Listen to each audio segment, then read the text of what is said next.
Salve, salve, nação rubro-negra, aqui Marquinhos Assunção, chegando na manhã desse domingo para trazer as últimas informações e as principais notícias do rubro-negro mais querido do Brasil e do mundo, o Clube de Regatas do Flamengo. Bom, porém, antes da gente trazer e entrar diretamente no giro de notícias do Mengão, eu peço a você, rubro-negro, que ainda não é inscrito no nosso canal, que você se inscreva, que deixe o like, que compartilhe os conteúdos nas suas redes sociais e que, por fim, você também ative o sininho das notificações aqui no YouTube para que a plataforma possa recomendar todas as novidades que acontecerem no nosso canal. Dito isso, vamos às notícias do Mengão, porque aqui não tem enrolação.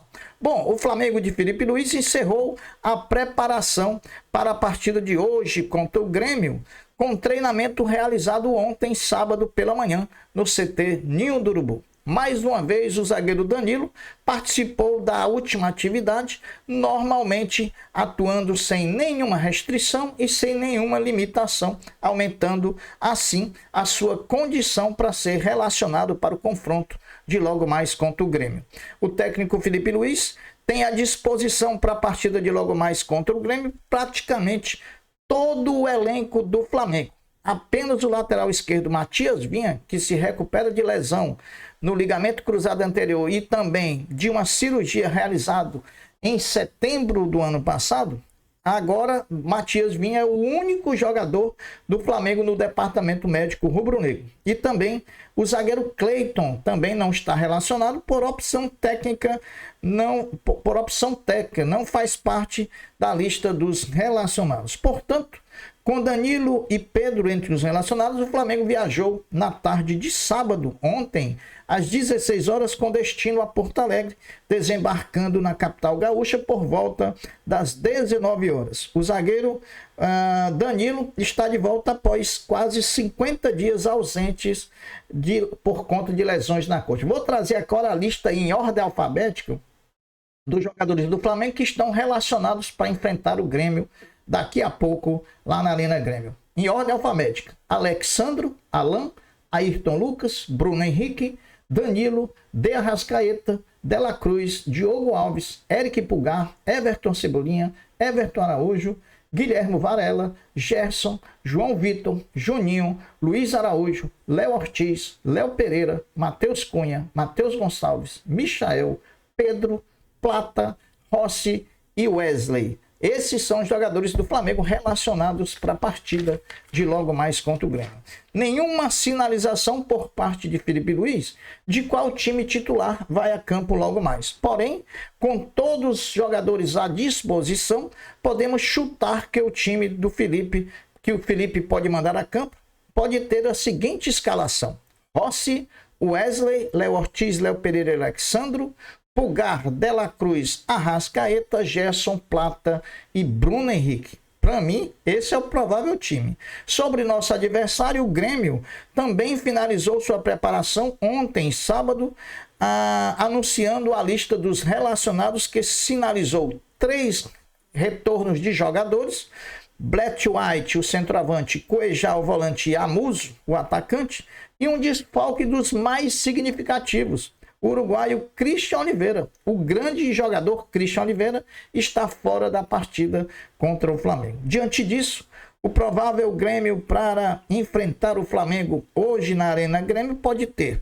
Thiago Volpe, João Pedro, Rodrigo Eli, Wagner Leonardo e Lucas Esteves, Vila Sante, Dodge ou Camilo e Pavon e Cristaldo, e no ataque Amuso e Blatt White ou Arezzo. Esse é o provável ganho. A arbitragem da partida a cargo do catarinense Ramon Abate Abel, que tem um histórico aí de prejudicar muito o Flamengo nas arbitragens, e a transmissão vai ser feita tanto em TV aberta pela Globo para todo o Brasil, exceto os estados de São Paulo e Minas Gerais, com narração de Luiz Roberto, comentários do Maestro Júnior e do ex-jogador Paulo Nunes, e em TV fechada pelo Premier, para todo o Brasil, com narração de Luiz Carlos Júnior e comentários de Eric Faria e do ex-jogador Ramon.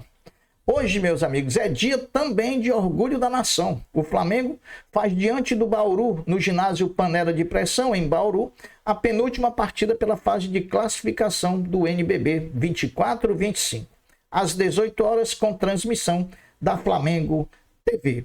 O próximo adversário do Flamengo, após a partida de hoje contra o Grêmio em Porto Alegre, o Flamengo vai enfrentar o Juventude quarta-feira no Maracanã. O Juventude que ontem venceu seu jogo na rodada contra o Ceará e momentaneamente, ontem, depois dessa vitória, assumiu a liderança do campeonato, depois reassumida por times que jogaram depois do jogo do Juventude. A PixBet, patrocinadora master do Flamengo, conseguiu liminar junto à Justiça do Distrito Federal, cancelando a suspensão das atividades e assim permitindo que continue operando normalmente em todo o território nacional. Os argumentos de que todos os documentos cobrados já tinham sido entregues, mesmo que tivesse apenas um tivesse sido protocolado de modo intempestivo. Antes mesmo da concessão da liminar, o Flamengo jogaria com o patrocínio master no manto sagrado, porque até então ele não tinha sido notificado da suspensão da patrocinadora. 4 jogos abriram ontem, sábado, a terceira rodada do Campeonato Brasileiro de 2025. Juventude 2, a Ceará 1, no Alfredo Jaconi, em Caxias do Sul. Bragantino 1, Botafogo 0, no Abia Bichedi, em Bragança Paulista. Palmeiras 2, Corinthians 0, na Arena Barueri. E Vasco 3, Sport 1, em São Januário. Esse, falar um pouquinho de Vasco e Sport, olha, meteram a mão mais uma vez no Sport Clube do Recife. O zagueiro Cleiton, que já sinalizou para a diretoria do Rubro Negro que não tem interesse numa renovação contratual, por conta das poucas chances que o atleta teve nesse tempo de Flamengo. Mas, uma vez, o atleta ficou fora da lista dos relacionados que enfrentam logo mais o Grêmio de Porto Alegre. A narrativa de Felipe Luiz é por opção técnica. O meio-campo Jorginho do Arsenal, especulado como provável reforço do Flamengo na janela de julho, deixou o campo ontem em jogo pela Premier League a 5 minutos do final da partida, ao sentir fortes dores depois de uma queda de mau jeito no gramado. Preocupação com o Arsenal, preocupação para o Arsenal e também por tabela para o Flamengo, que deseja contar com o atleta. Os resultados dos exames ainda não foram divulgados do Jorginho. Meus amigos, com o acordo do Vasco com o Flamengo para mandar o clássico no próximo dia 19 do Maracanã, os advogados Pedro Reis e Marcos Vinícius Reis retiraram a ação que haviam movido com ganho de liminar para garantir que o Vasco pudesse jogar contra o Flamengo em São Januário. Com o fechamento da janela interna extra de transferências para jogadores que disputaram os campeonatos estaduais, o zagueiro Pablo e o volante Caio Garcia, que treinam em separado, continuarão assim pelo menos até a janela de julho.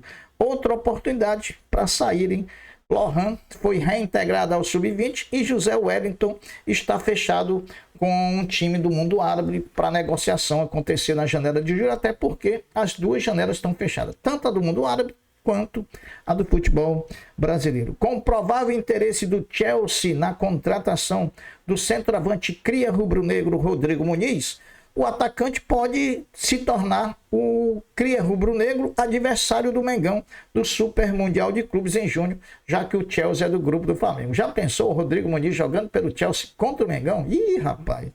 O Flamengo acertou a saída do zagueiro Pedro Lemos, de 18 anos, para o Atlético Mineiro. O Mengão fez um acordo com o time mineiro e ficou com 50% dos direitos econômicos do defensor. A cessão foi de forma gratuita, mas o Atlético Mineiro tem a opção de comprar mais 10% dos direitos econômicos do Flamengo por R$500 mil. Bom, meus amigos, para encerrar esse giro de notícias do Mengão, Nico de la Cruz, uruguaio do Mengão, chegou ao 7º jogo seguido como titular na derrota para o Central Córdoba na quarta-feira passada. Esta é a segunda maior sequência do uruguaio no Flamengo. Em 2024, ele sofreu com lesões no segundo semestre e pouco jogou pelo Mengão. Meus amigos, as notícias do Flamengo são essas. A gente fica aqui na torcida por um bom desempenho do Flamengo logo mais diante do Grêmio, né? O Palmeiras já ganhou do Corinthians ontem, chegou a 7 pontos. A gente precisa estar na parte de cima da tabela, não deixar os adversários se distanciarem, porque nós temos uma sequência agora de 3 jogos pelo Brasileiro. Jogamos hoje contra o Grêmio, quarta contra o Juventude, sábado contra o Vasco da Gama. Então, a gente torce para que o desempenho seja bom e que desse desempenho bom se origine uma grande vitória do Flamengo e mais 3 pontos na tabela de classificação. Eu vou ficando por aqui, deixando um até breve, um até logo, dizendo fiquem todos com Deus, porque eu sempre estou com ele. Saudações rubro-negras. Fui. Tchau.